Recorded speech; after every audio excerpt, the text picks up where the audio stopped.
Hello, Steve White, Steve RC9. Well, I'm a huge Halloween fan and I watch the Halloween films every year, only on Halloween, but every year on Halloween. And this year I actually watched them a bit closer. Normally I just have them running in the background. But this time I was actually watching them properly and it just sort of made me want to talk about them because I had a few thoughts. Now, Halloween 2, it wasn't as successful as the original. It was a studio film made by Universal, cost I think 2.5 million. It only made 25 million compared to the 70 million from the original. And a couple of reasons for this weren't really obvious to me because I think the first Halloween film I really saw was Halloween 4 because I had that on video, I had my own copy of it. I saw the original on TV once and it was very effective, but I only saw it once on TV. Whereas Halloween I saw on video, and then I ended up getting Halloween 2 on video, Halloween 5, and it took a long time to get my own copy of 1. So I saw all the other films, all the sequels before I saw the original film since seeing it as a child.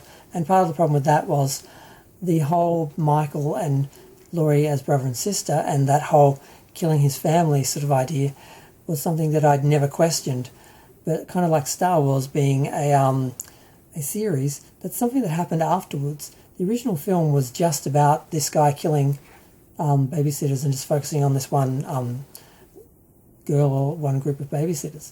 Whereas in the second film, Carpenter, he didn't want it to be there. He didn't want to do it. He was legally kind of bound to do it because of a lawsuit about the next project he was going to do because he had agreed to do it with the producers of Halloween and then he went with someone else and then they took him to court and he had to come back. It was just a huge mess. So he didn't really want to write this film. He said, I'm not going to direct it, but we'll write it. And that was partly just because he wanted to control, I think, what happened with the story and where they took his characters and his story, I guess, his film. And he really, I think, was very insecure about it. He didn't feel like there was a story there and he felt like he was just repeating the first film. The idea of a sequel he found offensive. And he just went a bit too far where he felt like he had to add something else to it. And that was when he brought in the idea that Michael and Laurie were sisters. And he killed his first sister when she was 17, and now he's trying to kill his second sister when she's 17 on Halloween. And he hated that. And he didn't want to come back to the series because then it became about that. Because you could build a story around that. A random killer just trying to kill one person and failing, basically. How you turn that into a series, whereas someone trying to hunt down their whole family and having this sort of intention is a bit different. Now, the film itself, I mean, I think I kind of got it. There's two sort of parts of the film. There's what's happening in the town, which is reacting to Michael and hunting Michael down. And I do enjoy that part. I enjoy the communal sort of fear of everyone knowing about Jason and Michael coming out and reacting about it. And I did like that. I really did like seeing the people at the house and people calling each other and talking about it. I like that part of it. The other part is basically Laurie stuck in the hospital alone. A lot of people criticise it by saying there's no one in the hospital because they couldn't afford extras or something. And it's just not realistic or something. But being someone who was sick a lot as a child, I spent weeks and weeks and weeks and weeks and weeks in hospital, and I really got used to living in a hospital because we're talking like weeks at a time on a bunch of occasions, and it really is like that. It really is that quiet, and I think I feel sort of related to the hospital environment more than probably a lot of audience did. And I did enjoy the communal part of it. So I quite like Halloween 2, and I saw it before Halloween 1. I saw the show, the movie on TV once, but then having it on video is where I really sort of saw it and where I sort of see most of my films. And you get to know them, whereas TV, it's just sort of gone. Whereas video, you can watch it as many times as you want, so forth. So I sort of lived with those films more. Now with this film, you have people trying to find Michael and trying to manage the hysteria that is sort of coming out of this sort of boogeyman and the killing and everything. And then you have Laurie just trying to survive. And the problem with this is half the time she is sedated and there's really no dialogue. And they really sort of took this strong character, interesting character, and made her very, I don't know what the word is. She's just not active. and you see Michael stalking around and killing people, and eventually they get to a confrontation, and we get to a conclusion, which was supposed to be the end of the series, where Michael is killed by Donald Pleasence's Loomis, who does also die. And I can't believe I did the whole other review about the first film and didn't talk about Donald Pleasence. But it was meant to be the end of them. It was supposed to be the end. Then they had the idea of doing a anthology series for the rest of like the Halloween movies, and just doing like a new anthology series movie each year, as in not different stories in one movie, but just a movie about a different Halloween related topic each year, as a way to sort of create a brand around Halloween, not sort of around Michael Myers specifically.